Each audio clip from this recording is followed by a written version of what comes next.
Il y a quelque chose de déplacé. Juste un peu. Pas assez pour que quelqu'un d'autre le remarque. Mais moi je le vois. La chaise de la cuisine n'est pas dans le bon angle. Elle est tournée de quelques degrés. Je vis seul. Et je suis sûr de l'avoir laissée droite. Acte 1. Les petits détails. Les petits détails. Thomas est quelqu'un d'ordonné. Il aime que tout soit précis, mesuré, stable. Alors quand il remarque que la serviette de bain est légèrement humide, la télécommande est posée à gauche au lieu de droite, la fenêtre est entrouverte, son cerveau refuse d'ignorer. Il se dit qu'il devient paranoïaque. Il travaille beaucoup. Il dort mal. Ça doit être ça. Acte 2, la preuve. Un soir, avant de sortir, il prend une photo de son salon. Juste pour se rassurer. Entrant, tout semble normal. Mais il compare. Sur la photo, le coussin gris est à droite. En réalité, il est au centre. Il reste immobile. Son cœur bat trop vite. Quelqu'un entre ici. Quand il n'est pas là. Acte 3, la caméra. Le lendemain, il installe une petite caméra dans le salon. Discrète. Il part travailler. Toute la journée, il pense à ça. En rentrant, il verrouille la porte. Vérifie les placards. Personne. Il s'assoit. Lance la vidéo. Au début, rien. Puis à 14h32, l'image tremble légèrement. La lumière change. Et la caméra bouge. Très légèrement. Comme si quelqu'un la touchait. Mais personne n'apparaît à l'écran. Acte 4. Le son. Il monte le volume. Il y a un bruit, un souffle, puis un murmure. Très bas.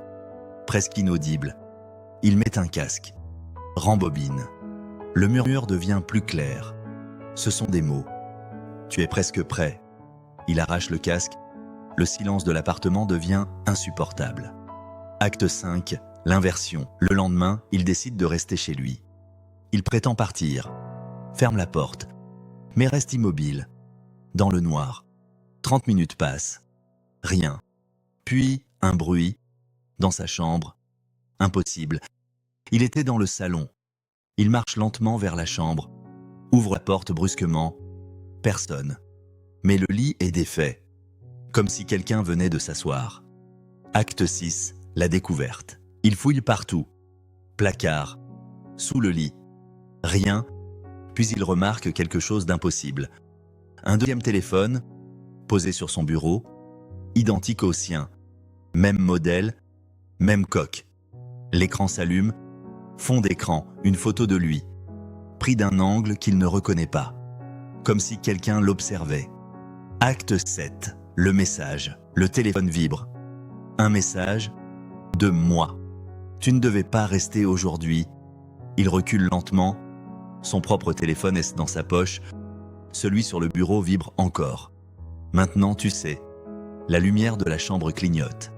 Acte 8, la révélation. Il ouvre la galerie du deuxième téléphone, des centaines de photos, de lui, dormant, mangeant, fixant le vide, toutes prises dans son appartement, mais sous des angles impossibles. Certaines datent d'il y a des mois. Il n'a jamais vu ce téléphone. Jamais. Acte 9, le twist progressif. Une vidéo récente. Il appuie, on le voit, assis à sa table, parlant à quelqu'un, mais il est seul. Il commence à remarquer, dit-il. Thomas arrête la vidéo. Il se souvient. Des moments de vide. Des heures perdues. Des conversations dont il ne se rappelle pas. Acte 10. La vérité brutale. Dernière vidéo. Datée de demain. Il hésite. Puis lance. C'est lui. Dans la même pièce. Regard fixe. Si tu regardes ça, c'est que j'ai enfin pris le contrôle. Son sang se glace. L'appartement est à moi. Le corps aussi. Toi, tu es l'intrus. L'écran devient noir. Acte 11, climax. Le deuxième téléphone vibre. C'est mon tour maintenant. Thomas lâche l'appareil. Sa vision se brouille. Sa respiration ralentit. Il essaie de parler, mais sa voix sonne différente. Plus calme, plus froide. Il se redresse, se regarde dans le miroir. Son expression a changé. Un léger sourire.